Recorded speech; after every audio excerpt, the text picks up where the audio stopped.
Ça fait pas un peu peur? Non, j'ai jamais eu peur. Les loups, ils mangent pas les hommes. Ah bon? Non, c'est pas vrai. Même si c'était des carnivores, ils mangent pas nous.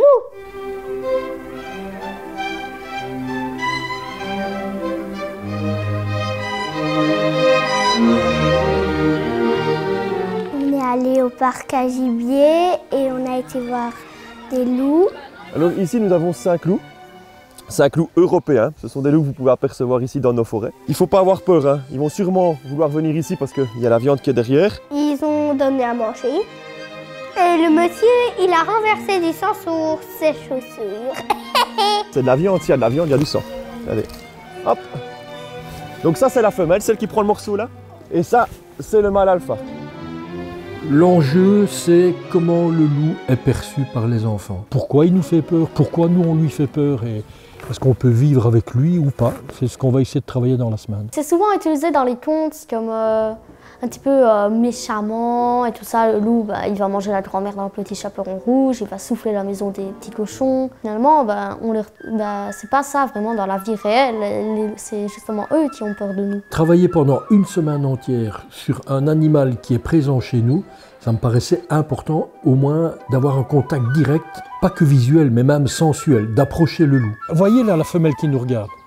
Ok, voyez les yeux, le nez, les oreilles. Allez, on est parti. C'est un cercle.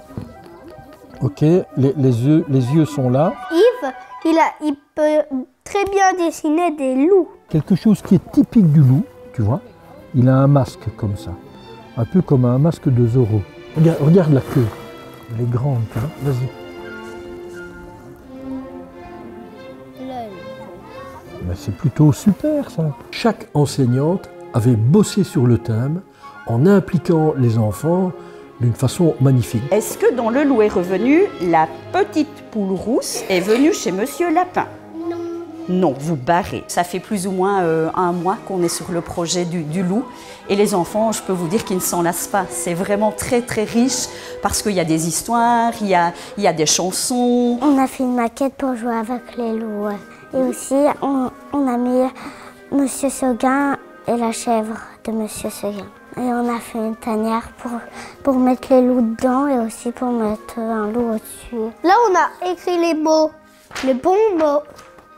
Il y a les crocs, les oreilles, les pattes, les griffes, les yeux, la queue, la truffe et...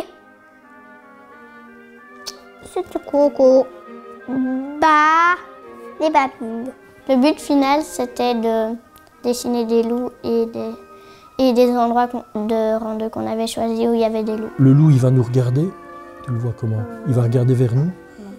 Il va être de profil ou il va de profil? La fresque, on va la mettre dehors, à l'entrée, pour que tous les parents les voient quand ils arrivent. Tu ne travailles pas comme ça, tu dois vraiment venir travailler avec la pointe du pinceau. Oui, j'ai pu aborder l'aspect technique parce qu'ils étaient très motivés et d'une attention qui m'a épaté parce que je ne suis pas pédagogue, je ne suis pas enseignant, mais ce que je remarque, c'est que partager une passion avec des enfants, c'est magique et c'est l'émerveillement en action.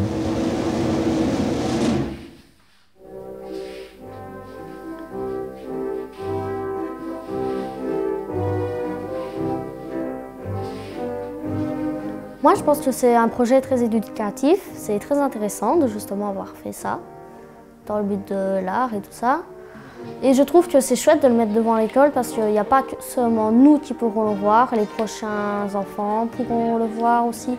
C'est pas un petit projet sur feuille qu'on va après le reporter chez nous et personne d'autre ne pourra partager cette émotion. Du coup, et je trouve qu'elle est vraiment très belle.